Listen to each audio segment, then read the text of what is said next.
Hey, brother, how are you? Hey, how? Can you hear me okay? Yeah, Awesome. How are you today? I'm doing good. How are you? Good. So, everybody who's on, normally I take this time to do a little workout, but today we're going to talk about COVID-19 a little bit. I don't know about you guys, but sometimes the anxiety from it all sends me through the roof. I think the last time I checked today, it was 1.2 million in the US, almost 76,000 deaths. But we never hear from the people in the middle. So Keith is with us today because he is survivor. We're seeing him on the other side, right? That's right. So, Right. um, how long have you been out of the hospital? Um, I've been out since April 3rd. Okay, all Third right. of April. Yeah. So, how are things different after? Like, how are you feeling today? Are you just like feeling fully recovered, like nothing ever happened? Well, in some sense, yeah. Hmm. I did have some heart issues. Okay, Um, they said I had some protein in my heart, okay. and on the 18th of this month Hmm. to do an echocardiogram and some more tests that they're Okay. going to Okay. run. So what were your initial symptoms? Did it feel like a cold or what did it feel like initially? Actually, I didn't feel too well, and Hmm. I constantly checked my temperature. I didn't have a temperature. Hmm. I didn't have a dry cough. Really? No, and I was sleepy, restless a lot. I did And hear that. then Yeah. when I was on the road, because Hmm. I suck for a living, Hmm. what happened was I got to the place where I'm supposed to pick up my load, Hmm. and I just didn't have any energy.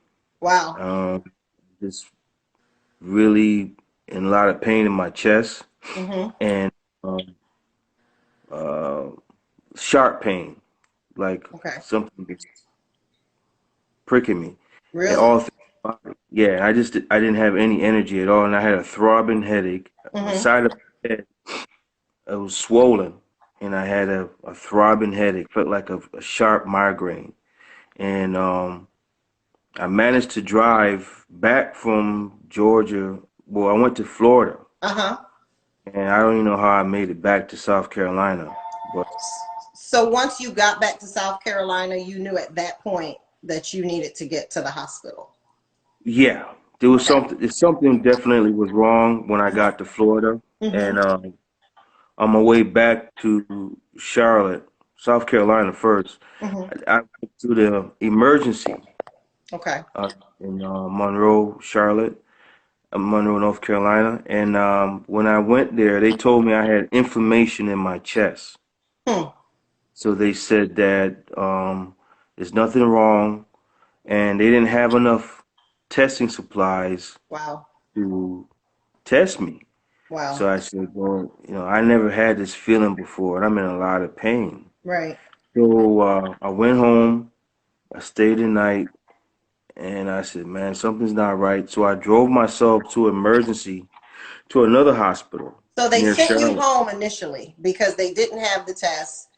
You came Mhm. in, you presented yourself with the symptoms, and they said, go home and treat it like what? Pain pills? What did they want you to do when you got home? They gave me some pain pills called Uh, Napri. uh-huh. I didn't take them. Okay. I said, it's not right. Mm-hmm. So I went to another hospital Mm-hmm. to the and I checked in and they told me that they want to run some tests to Hmm. see if I have COVID. Mm-hmm. And immediately they found out I had pneumonia. Okay. So they're finding a lot of cases where people have pneumonia Mm-hmm. or have COVID. So they kept me over the weekend. Mm-hmm. It's the Thursday that I went in, Mm-hmm. and Monday they told me I was diagnosed with COVID-19. What was that like? the moment they told you? Were you immediately afraid? Were you um I don't know. How did that feel? You know, sis, I know I'm a God-fearing man, and you know, I wasn't scared. Hmm. Um, I was just wanted to see it through, Yeah, and I was grateful that I wasn't on a ventilator right, like everybody was at that time. Everybody was saying once you get on the ventilators, it's right. not that good, Yeah, not a good situation. yeah. So I was pretty much ready just to see this through. Right. And they kept me they wouldn't let me go home Hmm. because of pneumonia, Right. giving me saline, Uh-huh. and they're trying to get my blood pressure went up high. Of course, So yeah. they're trying to get my blood pressure down, and they were trying to keep me sedated with the saline and IV and all that stuff. And then Hmm. after the 10th of April, Hmm. that's when they released me. And they said for me to go home and do 14 days quarantine. Still. And but I have never done a retest. I don't know if that's what I'm going to do the 18th of May. Hmm. Is But that when you're supposed to go back? yeah, yeah, Okay. yeah. We're going to do some tests on my heart and see how that's doing, my blood pressure, and that's pretty much it. Because what they're saying now is that the virus attacks your organs, lungs, heart, kidney, and so on and so forth. I really don't think they know the parameters of this. I just honestly, I don't think that they know what's going on. And for you to actually be diagnosed with it, you're in the hospital, you're by yourself. What was the worst moment, or what was your worst day? Was it painful? Was it fear, loneliness? I mean, I would personally, I think, be just terrified of thinking that I was gonna die. You know what I mean? Um, Mhm. I just can't imagine. I can't imagine. What was it like for you, your worst day or your worst thought while you had it? Well, I think the worst day for me was is the excruciating pain that I went Mm-hmm. through my whole body, and I felt so drained, and my chest was hurting me. Mm-hmm. I have a little shortness of breath, Okay. so that kind of worry you there because you're not breathing as much as you should. Right. Um, and it was pretty tough. Yeah. And then you really don't have an appetite to eat anything. Mm-hmm. You know, you're more or less in so much pain. That's the last thing you're worrying about is to eat anything, much less drink anything. So, Yeah. I mean, it's once you're going through that process, you Right. just don't it's going to end. You know what I Yeah. mean? Yeah. It's pretty tough. Yeah, Or how it's going to end, I guess. exactly. So Exactly. now, thank God that you're on the other side of it. Have they, when you were hospitalized, did they say anything about you developing antibodies? And did they know at that time, or were they speculating at that time that you would be immune? Well, the doctor said that, I mean, they really don't know anything. They're just going by what they think they know. Right. And the doctor was stating that my body could serve as an antibody. Mm-hmm. So highly, it's highly unlikely that I can catch it again. Mm-hmm. And I hear stories where some people don't quarantine Yeah. properly, Yeah. and not everybody's the same. So I don't, I hear different things about the way people quarantine. They don't really stay in the house for Right. 14 days Right. or anything like that. So I don't know. Yeah. Yeah. Did ask if I want to donate any of my plasma to help Mm-hmm. anybody, and I told him, yeah, I'd be Yeah. more than happy. Yeah. Yeah. So I guess that would be helpful for them in developing a vaccine, maybe, or treatment for somebody else. Yeah, yeah, Okay. which would be great if it Absolutely. if it can help somebody, you know. Yeah. And it's sad. Um, how has your perspective changed? I mean, okay, when you first heard about COVID, I don't know if take it seriously is the right phrase to use, but did you realize how serious it was, or did you just kind of think that it was, did you think they were hyping it up before you got it? Or did you realize it was serious from day one, just hearing about it? Well, I did take it serious. Mm-hmm. Um, where I think I caught it, I think I might have caught it because you know these truck stops when you go in there, so a lot of people don't practice proper hygiene, you Right. know. And I might have walked in when somebody was coughing or Yeah. sneezed and didn't realize it, Yeah. you know. And but I wasn't wearing a mask, you know. Right. And you gotta remember around that time, nobody really wasn't wearing masks. We were all wearing gloves. They were We telling us wasn't not wearing to, masks though. that much. They were Yeah. telling us not to. Remember in the beginning, they were saying, well, masks Mhm. aren't going to protect you and don't buy them. So Right. none of us were. Right. Right. And me particularly, I didn't really take it that serious. I was Right. more worrying about touching anything than Right. Right. anything. Right. So, but right now, it hurts my heart when I see these social media with these kids out here hanging out, fighting each other, Yeah. and and and and and just it hurts my heart to see that they're not knowing what the damage that they're doing to themselves Yeah. and the amount of people that's going to affect them Yeah. that's around them, Yeah. you know, and that hurts. That hurts. You know, we're Yeah. not taking this thing serious at all. It's sad.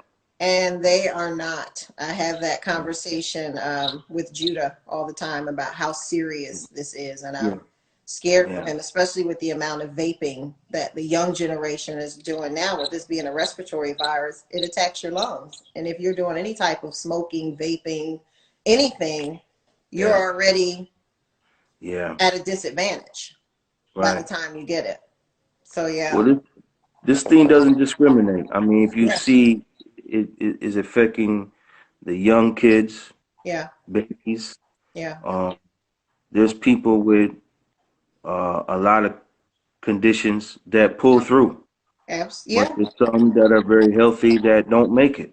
right, And I never had any heart issues or anything of that matter, but now it yeah, looks like I might have one. yeah, So, you know, this this virus exposes a lot of things, yeah, and and I have to admit I've taken it a lot more serious than than I did before.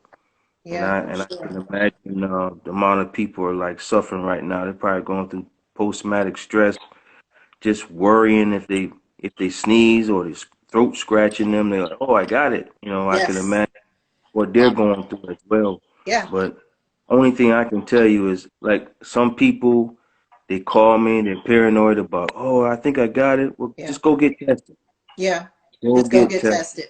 Go get Yeah. tested. That way Yeah. you find out what's going on. There's nothing to be ashamed about. Yeah. I mean, just go find out Right. because not only you protecting yourself, but you're protecting everybody else that's around you. So, Absolutely. Yeah. And yeah. that's my issue. I have allergies every year. I've had them since I moved to Georgia. Yep. And Yep. with all of this, the slightest tickle, the slightest sneeze, I'm Yeah. Yeah. worried, and they're just making tests available now.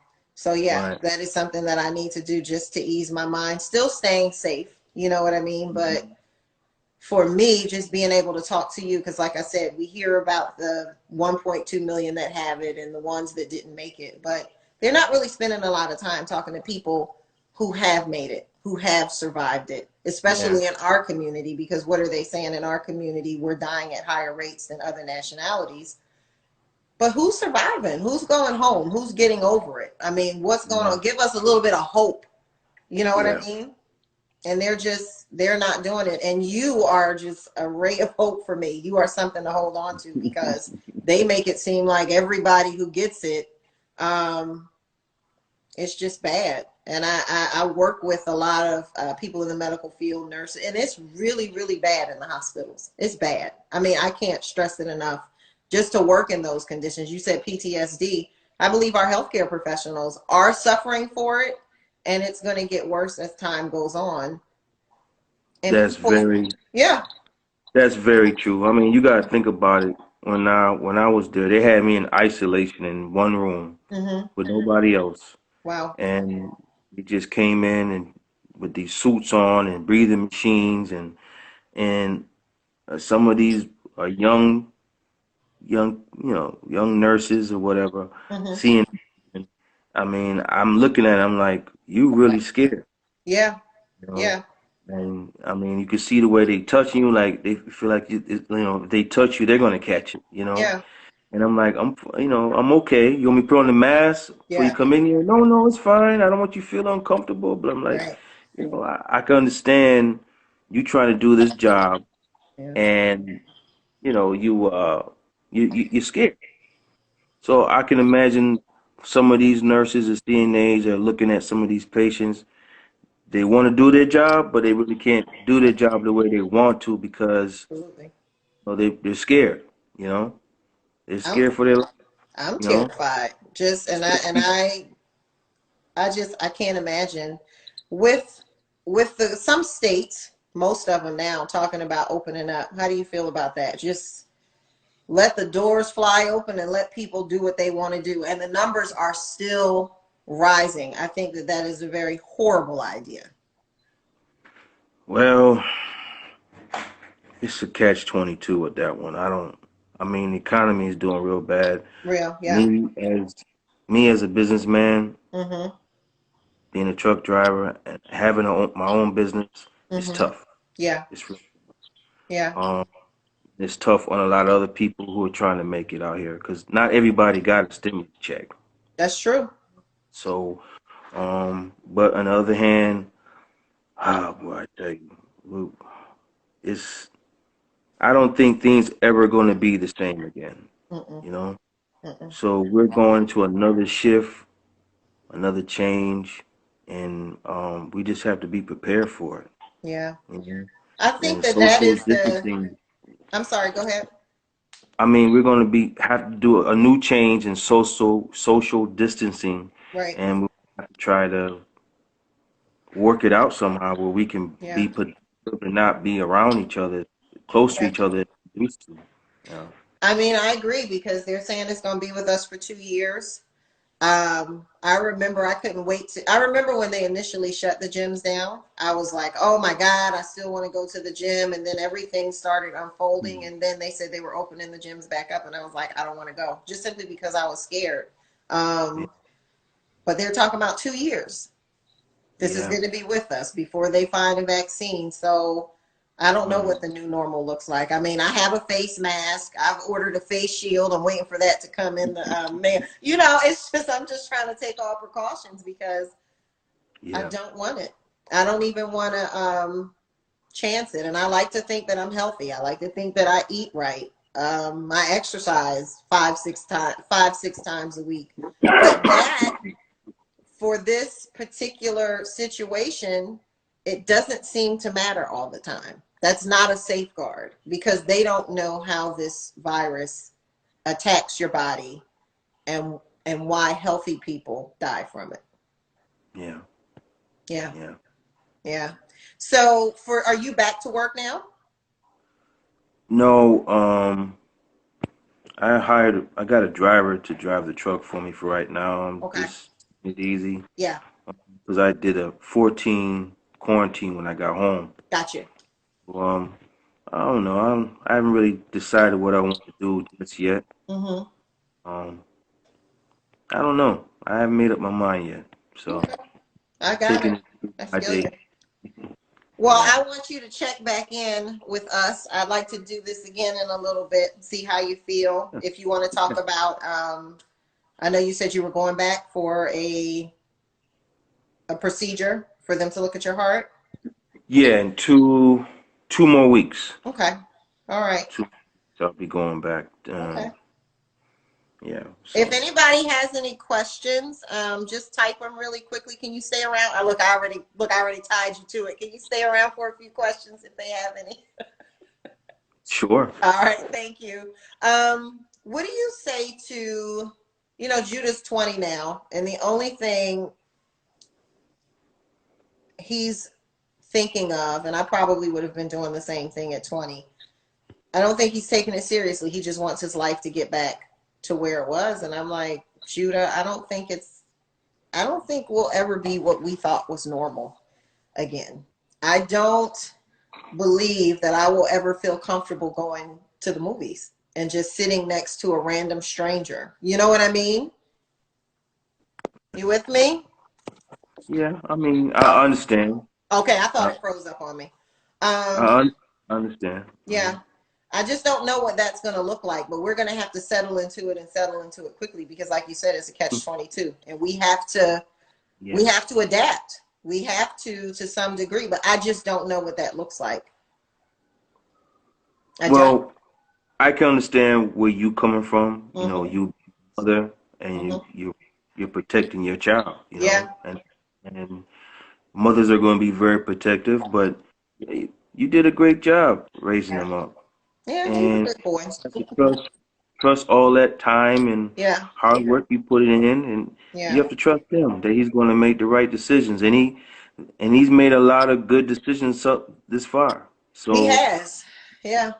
it don't seem like they move the way we want them to move. Sometimes we just have to, Right. Right. you know, trust Yeah. in God that he's going to do the right thing, you know. And Yeah. I know he's going to do right. You know, I know he's going to do right. I mean, there's a lot of kids out there that don't listen to their parents, and they're very, And he's uh, not that. He's he's not not. that. I So got a question from Dana. She says, what is the one thing you think needs to be done in order to get a hold on this?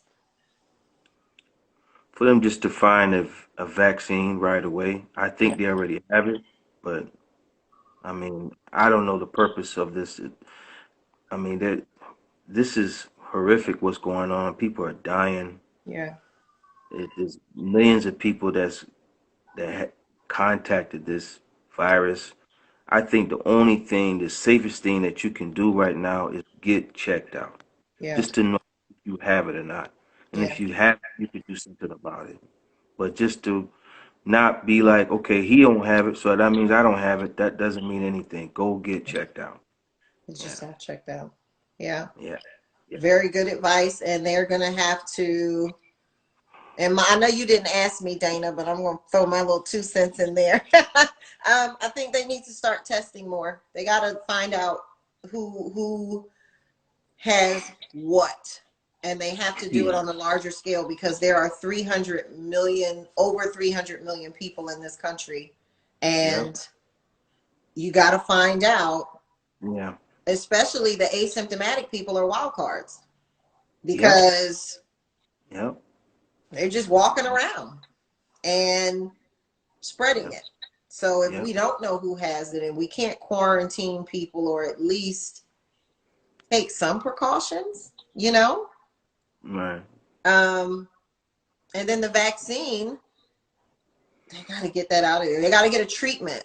Somebody said agree. They got to get a treatment or something. But like you said, a vaccine, and I think a vaccine will probably make a lot of people more comfortable. But then the flip side of that is people are going to be afraid to take the vaccine. yeah, You know what I yeah. mean? I heard about them putting chips in people, and they're able to detect whether or not you took the virus or not. Right. I mean, all that stuff leads to so much stress, It does. and It does. they want you to depend on the government, but the government has failed us. They have not came through like they should have been. I mean, At all. it's just a bunch of hype. I mean, Yeah. you imagine if somebody came in that hospital, the first hospital that I went to, and their condition was much worse than mine, Right. and they couldn't even help them. They let this person back into society Yeah. sick, like they did me. Yeah. Yeah. And I didn't go to the other hospital to get checked out. I've been walking around. I may have passed away, Right. not knowing. I don't Not know. what it is. Yeah. It's sad. It's sad. Well, I, for one, am very, very happy that I'm talking to you today. Um, Yeah, like I said, you don't know what you've done for me in this time. Just having someone so close to me have it and then get over it. Like, I really needed that. And I wanted to God touch is on good. something else that you said. Social media. People use social media to disseminate information. They want to get information out, whether if it's right, wrong. It could be complete bullshit, excuse my expression, but they want to get it out. And I think too, to some degree, we have to be responsible on what information we pass out. Because like you said, with the vaccine, they're going to put chips in you. It comes from 5G. Just a lot of misinformation. It's so funny in my inbox, especially on Facebook, I get videos all day long. Make this go viral. Watch this. You never know what a person is personally dealing with. I don't want to see that because I'm already on edge about it. You know what I mean? Yeah. Disinformation doesn't help me because you are just further confusing me. And I think a lot of people share that sentiment. It's going to stop a lot of people from maybe going to go get tested because, I mean, we just had somebody put bleach or swallow bleach listening to 45. You know what I mean? You have a lot of people that's going to listen to the wrong information. And there are those of us, I don't think it's malicious, but I just would like for people to be a little bit more careful when they're passing out information because people are dying and people are very afraid. I will not be ashamed to say it. Some moments I'm terrified. Some moments I have to cut the news off because it's just entirely too much. It's just too much. I can't sift through the nonsense. And like I said, it's so much negativity. I would love to see you on MSNBC, CNN. I would love to see them speaking with somebody like you who can say, okay, this is what it was. This is what I went through and I made it, as opposed to what they're giving us. So for everybody in earshot, please pass this along. Be considerate of your fellow citizen. It's tough out here. And if you're not sick physically, this will make you sick mentally. Yeah. Because you're so worried about it all the time. So take care of each other and just be considerate of each other. And again, I cannot stress enough, I am so happy to be speaking with you right now. You got anything to say to anybody before we close out?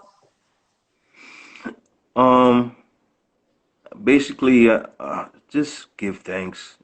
Yeah. For you, just give thanks for you to be healthy. Everyone. Yeah. That are healthy, doesn't have the virus, and if you have any inclination where you might feel as though you might have it, go get checked out. Because not only are you saving yourself, but you're saving everybody else around you. Absolutely. And just practice safe distancing and put your mask on, your gloves on, and don't feel out of place. If you see somebody else not wearing their mask, put your mask on. Right. Just to be safe, because you have to think of everybody else that's around you, and it's very important. Yeah. Well, thank you so much. I'm sure everybody enjoyed it. I needed this. I just had to share it with whoever would listen. But I needed just a little bit of sanity in all of this nonsense. So I appreciate you for sitting with me. I tried not to keep you too long. We've been on here for about a half an hour. Oh, no problem. Anything, Huh? anything for you, sis. Thank you so much. I appreciate it. Thank you all for joining in, all of you who did. Keith. Okay. I can't. Dana said, thanks for sharing.